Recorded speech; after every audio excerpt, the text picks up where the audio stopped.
Okay, welcome to part two. That's probably a blessing in disguise that that first part ended abruptly. We're going to look at the actual scope captures now. Got the camera rolling. You could see the scope.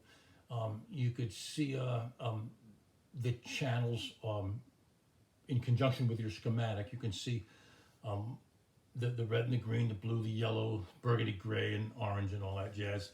And let me go and we'll talk about each one. Um, this is a situation to the left of the scope. You can watch my mouse.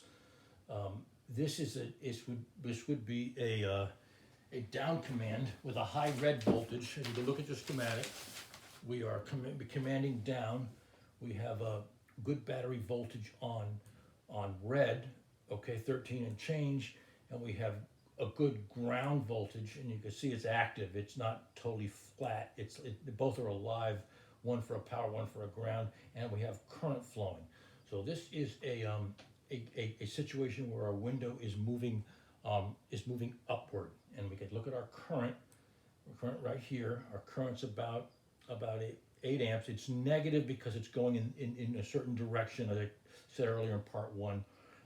If the window is moving upward, the current will be negative. This is where I position the clamp. We can see the rotational signals here. I talked about those pulsars. They are between the power window motor and the door multiplex unit. They always validate that when the window motor is actually rotating, and that sort of that helps the door multiplex unit know when to stop. And this is also has one touch power windows, so that has to be learned. If you've had a car come to you when the customer complained the one touch didn't work, it lost its memory, its logic. It had to be relearned, and they told you to open the door, move the window up, and hold it for 5 seconds in its extreme position, and then do the same thing with down. But they're different. Different cars have different learning procedures similar to that. But nonetheless, I'll get off that. We'll talk about the situation here at hand. Right here is where the window reached its upward, the end of its travel upward. It's up against the door, the molding on the door, and the glass can't go any higher, but nonetheless, it still has power. You can see the effect of a power feed to the motor still there, and we can see the effect of a good ground, and when we get that, we get current flow. And we got too much current flow, and you can see it right here. There's no rotation of the motor, there's just a draw of the motor. So that'll make a motor draw a lot and the motor get hot too. As we can see right here, we can see our rotation stopped about right here, and our current actually went up. So we went from a normal rotational current here of about 7.75 amps. Here we're screaming at about almost 17 amps. So that's a lot. That's way too much. That can actually probably affect idle speed if you think about it. The alternator is on the hook for that power, and it's not really a usable power. It's kind of a waste, but nonetheless, just something to bear in mind. Something happens about right here. Let's take a look. Right here, uh, I can say for all intents and purposes, the problem on the window switch unsticks. It sort of acts normal here, as I can tell just by the low voltage on red and the low voltage on green, and no current flow. So you can see that in this window of time here on the scope, we're probably acting normal. We have no rotation because we don't have a square wave signal, and nonetheless that changes about right here. This is where I actually remember I said green is I went to move the window down. The current went in the opposite direction. Our rush-in current looks like about 15 amps, and it plateaus about 3.5 amps. Our green is high, our red is low, which is the way it's supposed to be. The switches are acting normal for now in the door multiplex unit, and we see our rotation right here. Just one point to note: there's a difference between purple and gray. Uh, when it starts to rotate, gray starts high when the window is moving in one direction, and blue is low in that same direction, and then they flip flop in the opposite. You'll see that. I'll try to point that out, where gray goes low and purple goes high. Just something to bear in mind. Right here, we have a situation where the window stops rotating. We're probably sticking a little here because we have, let's see what we have. Um, okay, in red, we have, no, we have low voltage here. I guess I'm sorry, we are not sticking. We are actually at zero right here. This is again a good spot, a healthy spot for the window. It is all the way up, and there's no current flowing. So now I've reversed roles. I moved the window in the other direction, as indicated by the high green.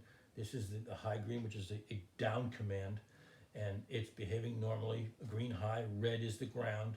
Current flowing through here. We got rotation on purple and gray until the next capture, and we'll see what happens. Right here, let me see that. Okay, and right here, I change directions, okay, and I command the window up, high on red, low on green, negative current, but it's the Russian current is about,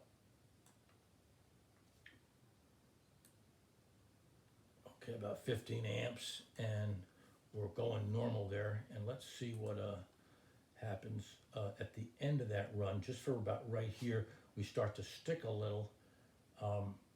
We are, hold on, let me see this. Okay.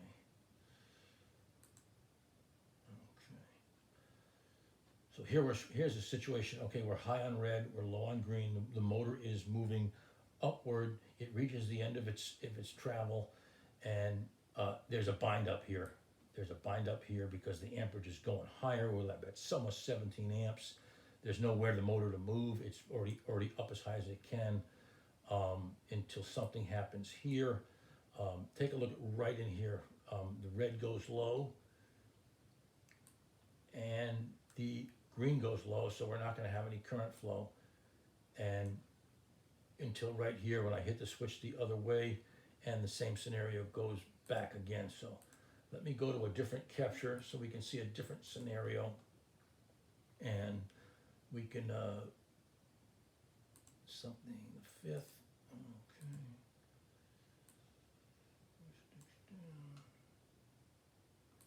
See what this one looks like.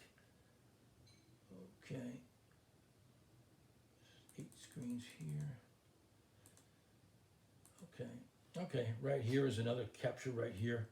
Just starting again, commanding the window up, high on red, low on green, current flowing, negative current. We got a Russian current, we got rotation. We got our speed signals here, our moving signals, we can call them. And let's see what happens in the next capture. Okay, right here, okay, right here the window is still moving up, and it reaches the end of its travel, and we got some sticking going on here as indicated by the high current. There's no movement of the motor, but nonetheless it's flowing, the circuit is flowing current, the motor's getting hot. The red voltage is still high. That is much to my out of my control. In other words, that's the switch doing it, not me. You can see my hand is off the switch, but it still sticks. And we got a potential difference. Of course, the motor makes the motor draw current, an excessive amount right here. That is basically the problem. That's what burned out the first motor. And if I didn't have that that switch I told you about in video 1, that would probably burn out this motor. So let's go to the next scenario. Maybe we'll see something more interesting. Okay, here's something interesting right here. I'll point out, this is the motor is high here. Look at that, we got a high voltage on red. So, and we have a low voltage. What do we have on? We're still sticking here, and we have an excessive amount of current, as you can see in blue, but no rotation of the motor. Right here, we got about 17 amps, and then look at what happens here. Okay, right here, we're still high on red. Okay, we're still high on red, and I want to point this out. You can see that we're 14 volts here, and look what happens to green. And I thought about this, I gave it some thought. Green is really, really low. Okay, and let's look at the current. So you'd think if we had high voltage on red, low on green, that we have to have current flow. Take a look at your schematic, and there's a circuit breaker that most likely tripped because of the heat. And once the circuit breaker trips, obviously there's no current flow as indicated right here. So we're not flowing current, but we got a voltage difference on each side of the motor. I thought that was kind of interesting. I'm just glad you guys and gals got to see that situation where the circuit breaker did its job. It got hot and it opened and prevented the motor from drawing excessive amount of current. So let's see what happens in the next frame if things change. Okay, we're still our circuit breaker is still open. You can see right. Okay, I'm going to say right here the circuit breaker cooled down, as you can see. Okay, circuit breaker cooled down and it closed. We got a high voltage in red. Look at that. That's a system voltage pretty much right here, 12.12. And what do we got in green? We have something here. So that the circuit's complete on both sides of the motor. There's continuity through the motor, and the motor is binding. Okay, now, as evidenced by the high current flowing through the motor, and the motor's not rotating. It's just being pushed against a brick wall, so to speak. So circuit breaker's got to come in, and what happens here, as you can see, that's my same capture. Let's go to the next one, see what happens here. We're still high on red. How's green? Green is low, and that's where our current, looks like our circuit breaker came in. We got another save and saved the day. Opened up, current nothing right here. Okay, good. Circuit breaker's doing its job. It came in for the save. And the next capture, right here, something else happens. Circuit breaker cools off. We have useless current, a waste of current flowing through there. But nonetheless, that's just the nature of the beast. You can see that. And that's the name of that capture. And see if we got something else that's educational. Let's go to the date. And it was the 5th. And basically, the gist of this video, let's call this one Stubborn. That's what my capture. If we can learn anything interesting.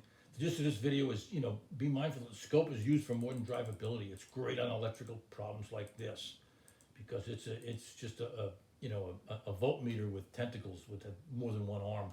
Okay, this is basically, I don't want to get redundant. We got an up command in red. We got a ground in green. We got rotation. We got current, negative current, which means that the motor is drawing amperage and it's moving, as evidenced right here. Let's go to the next. Okay, now things stop working. It looks like the circuit breaker might have come in for the save again because we have very little current. Oh, do we? I'm sorry. Let's get that on blue. Let's see that. Okay, yeah, no current flowing as evidenced with the blue cursor. We have an up command, but we have no continuity through the motor. Then I try the other thing. I keep trying to put the window down. Those are my toggles on the green. Meet me toggling on the switch. See what eventually happens if things change. I'll keep trying down, down, down, down, down, up, up. Okay, sound like Chris Berman on ESPN. Anyway, I got it up, I got it down. Here we go. Anything, I keep trying. Okay, now we got some action here. Okay, I got some up action. We got a high voltage on red. We got a normal ground on green, and we have current flowing, but it's useless because it's bound up and it's jammed up, and you can see that's like 18 amps. That's really just binding the motor against a brick wall. Looks like something happened here. The switch acted normal here. I wouldn't say the circuit breaker came in because we have low voltage on red, okay, and we have low voltage on green. So, and we have, as far as our current, we have nothing. Okay, let me get that cursor there. It's the wrong cursor. Okay, blue is, yeah, there's no current flowing through it. So basically, the gist of this is, a circuit breaker is doing its job. When it draws too much current, it opens and protects the motor, and sometimes the switch behaves normal, and that's the true nature of an intermittent problem. Anyway, hope you enjoyed this, and this is a Technical Technician from Diag Nation signing off. Thank you very much.